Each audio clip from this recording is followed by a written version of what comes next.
Salutations, my name is Tiffany. This is the Eclectic Fangirl, and today is Whatever Wednesday. So today we're going to do icebreakers because I couldn't come up with another thing to do, and I really like icebreakers, and so I just pulled some off the internet that I was like, oh, those are all interesting questions. So please feel free to respond in the comments with your answers to these questions as well, because I always find that interesting, and I really like learning people's answers to all of these different kinds of questions. I tend to be assigned to bring these kinds of things to parties and functions like that because I find this interesting. So I go find random icebreakers off the internet. It's fun. Okay, so we're just gonna get started, and I'm gonna try and actually make this fast because I've got like 20, and I don't even know if I'm gonna be able to get through that in less than 10 minutes. So we're gonna go real quick. One, favorite color. My favorite color is probably kind of close to this, like a tealish color, like a dark teal.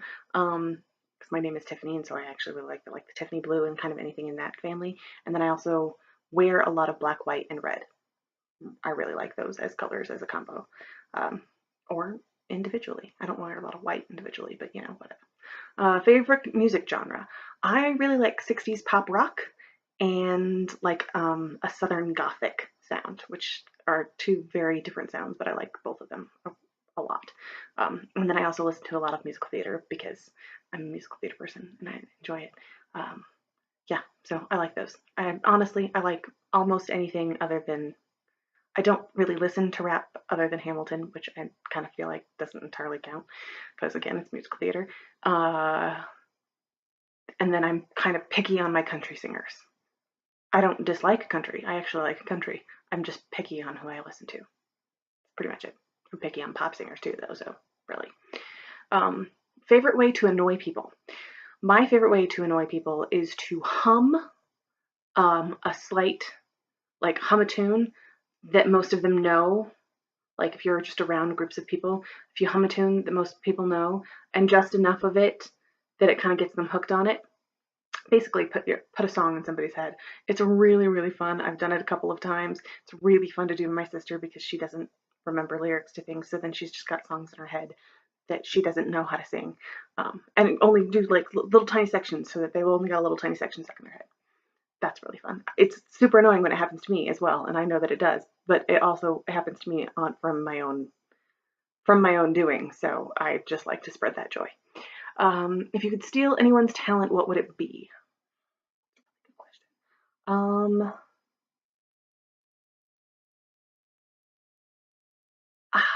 I feel like I want to say either someone's singing talent or someone's writing talent because I don't feel like I'm definitely not as good of a singer as I am in my head or as I can hear in my head, and I don't work enough at the writing to do that. But I really like watching people's like writing talents and go to work and stuff like that. I think that's always really cool. So yeah, that's what I would be. I would probably steal the writing talent because there's enough singers and I don't care that much about being a singer.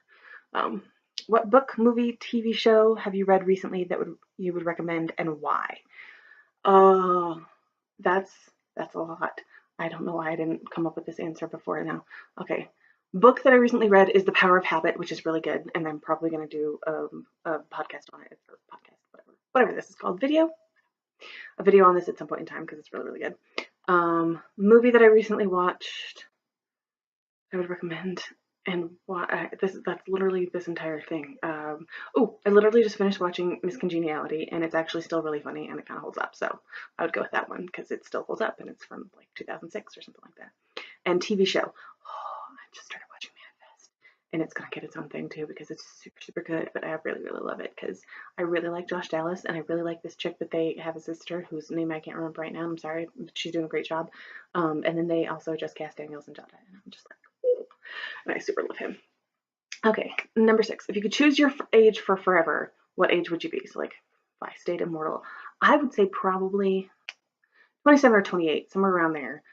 Because you're old enough then to do pretty much anything legally. Like you can rent cars, you can do all that crap, but you're not so old that you feel like you've aged out of things, of being able to do things. I kind of like that age. I feel like that's a cool age. Who's your favorite superhero? And honestly, the renting a car thing, it's super important. Favorite superhero and why? I always really liked Rogue, mostly because she could basically get any power that she could accumulate any of the powers that she wanted, and she also accumulated all the knowledge from the people that she like accumulated powers from.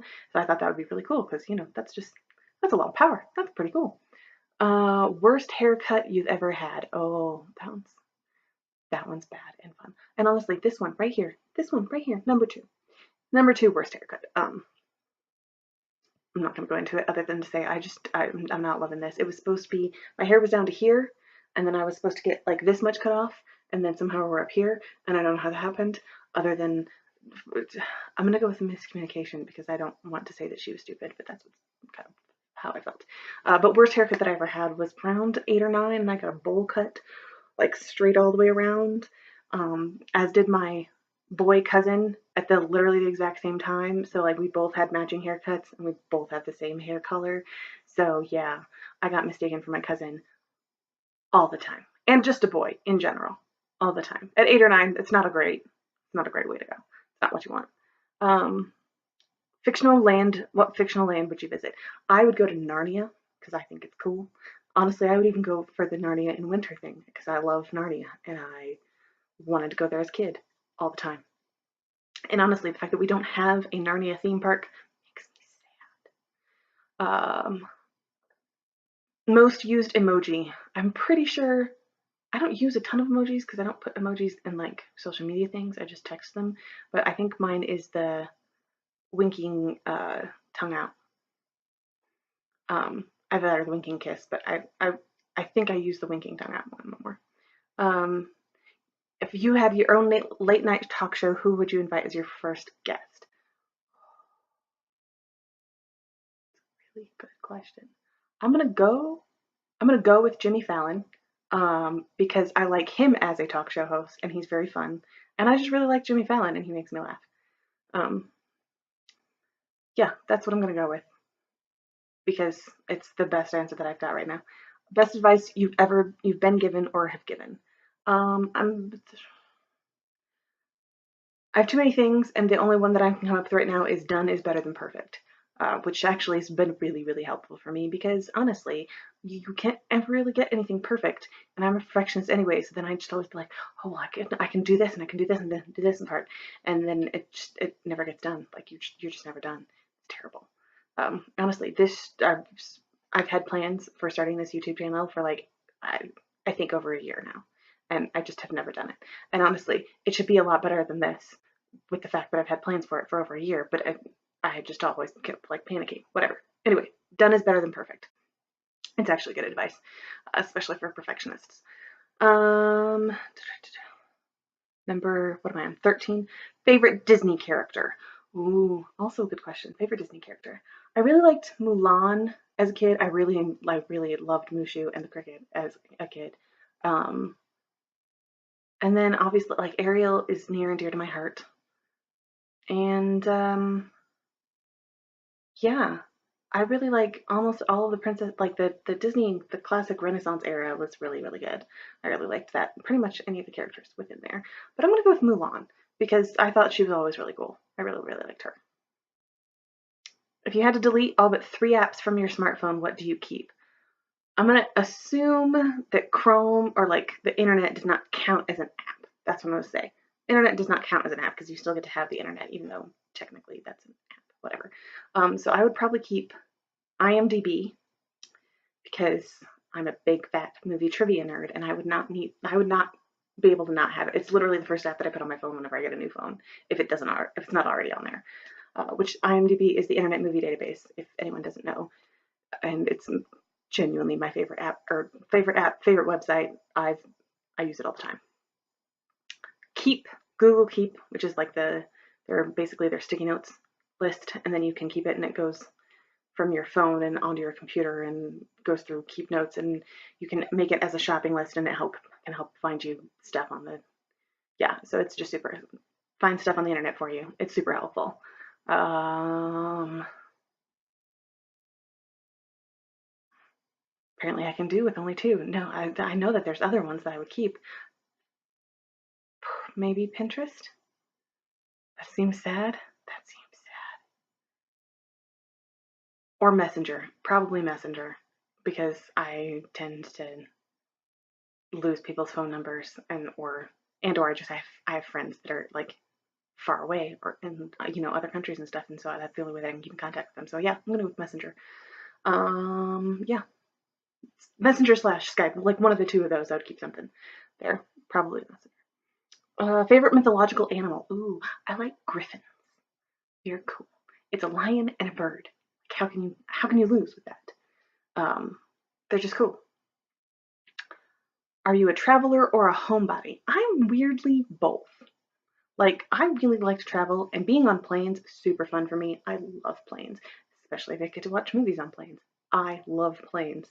I recently came back from Scotland, and most people would like, and I broke it up whenever I went there, and then whenever I came back, I was like, screw that. That was terrible.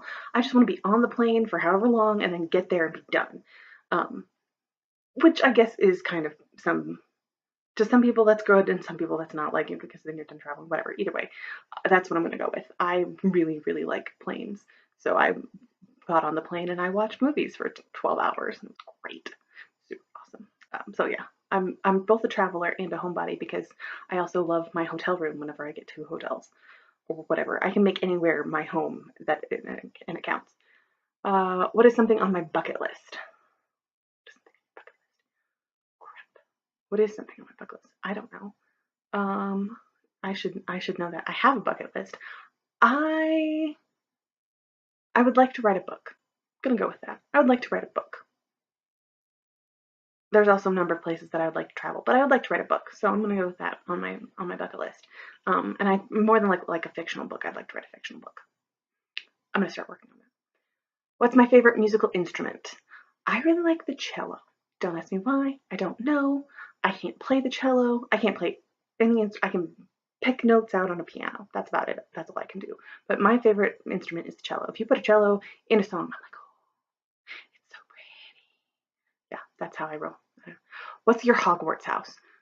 I'm a Ravenclaw, and I tested more than one time on Pottermore, and I was a Ravenclaw more than one time. I think I got Hufflepuff at one point in time too, but I'm a Ravenclaw because I definitely got it at least twice because I was having fun.